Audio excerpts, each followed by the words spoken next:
ஒரு ஊரில் கேசவன் என்ற ஒருவர் வாழ்ந்து வந்தார். அவர் தனது மகளின் திருமணத்தை ஆடம்பரமாக நடத்த வேண்டும் என்று நினைத்தார். எனவே மாப்பிள்ளை ஊர்வலத்தை யானை மீது நடத்தலாம் என்று நினைத்தார். அதனால் அந்த ஊரில் யானை வைத்திருக்கும் ராகவனிடம் சென்றார். ஐயா ஐயா, எனது மகளின் திருமணத்தை நன்றாக நடத்த வேண்டும் என்று நினைக்கிறேன். மாப்பிள்ளை உருவத்தை யானை மீது வைக்கலாம் என்று நினைக்கிறேன். எனவே தங்களது யானையை வாடகைக்கு தர இயலுமா என்று கேட்டார். அந்த யானை மிகவும் வயதானது, நோய்வாய்ப்பட்டது, எந்நிலையிலும் இறந்துவிடும் நிலையில் இருக்கும் யானை. இந்த ராகவனுக்கோ கொஞ்சமல்ல, நிறைய பேராசை. அந்த யானையை இப்பவும் வாடகைக்கு விட வேண்டும் என்று நினைத்தார். எனவே அதெல்லாம் ஒரு பிரச்சனையும் இல்லை ஐயா, எனது யானையை வாடகை தருகிறேன். ஆனால் 5000 ரூபாய் வாடகை ஒரு நாளைக்கு தந்து விடுவீர்களா என்று கேட்டார். அதற்கு கேசவன் சரி ஐயா, தருகிறேன் என்று கூறி அந்த யானையை வாங்கிச் சென்றார்.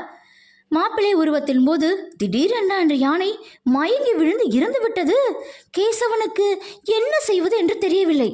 ராகவனிடம் சென்றார். ஐயா, தங்களது யானை திடீரென்று மயங்கி இறந்து விட்டது. அந்த யானைக்கு பதிலாக யானையாகவோ அல்லது பணமாகவோ நான் தந்து விடுகிறேன், பெற்றுக்கொள்கிறீர்களா என்று கேட்டார். அதற்கு ராகவனோ இல்லை இல்லை, அதெல்லாம் முடியாது. எனக்கு யானைக்கு பதிலாக அதே யானை தான் வேண்டும், இறந்த யானை தான் வேண்டும் என்று அடம் பிடித்தார். கேசவனுக்கு என்ன சொல்வது என்று தெரியவில்லை. அது எப்படி ஐயா முடியும்? யானைக்கு பதிலாக இறந்த யானையை நான் எப்படி தர முடியும்? வேறு யானைத்தான் வாங்கி தர முடியும் என்று கூறினார். அதற்கு ராகவன் ஒத்துக்கொள்ளவே இல்லை. மரியாதை ராமனிடம் வழக்கு சென்றது. மரியாதை ராமன் இதை விசாரித்தார்.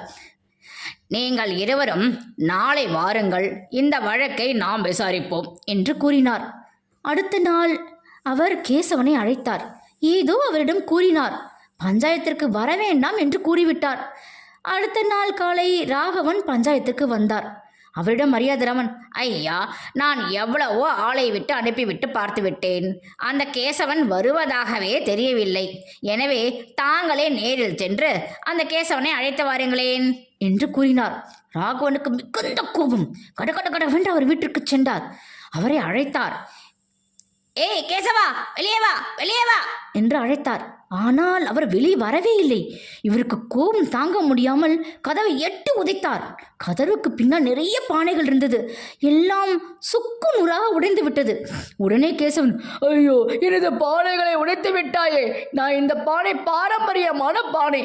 எனது பானையை உடைத்ததற்கு நீ அதே பானையை தான் தர வேண்டும் என்று அடம் பிடித்தார். அதற்கு ராகவன், அது எப்படி முடியும்? உடைந்த பானை உடைந்தே தானே, இதற்கு பணம் பெற்றுக்கொள் என்று கூறினார். அதற்கு கேசவன், இல்லை இல்லை, இது எனது மூதாதையர் வழிபட்ட பானைகள், எனவே அந்த பானைகள் தான் வேண்டும் என்று அடம் பிடித்தார். வழக்கு மறுபடியும் மரியாதைராமனிடம் வந்தது.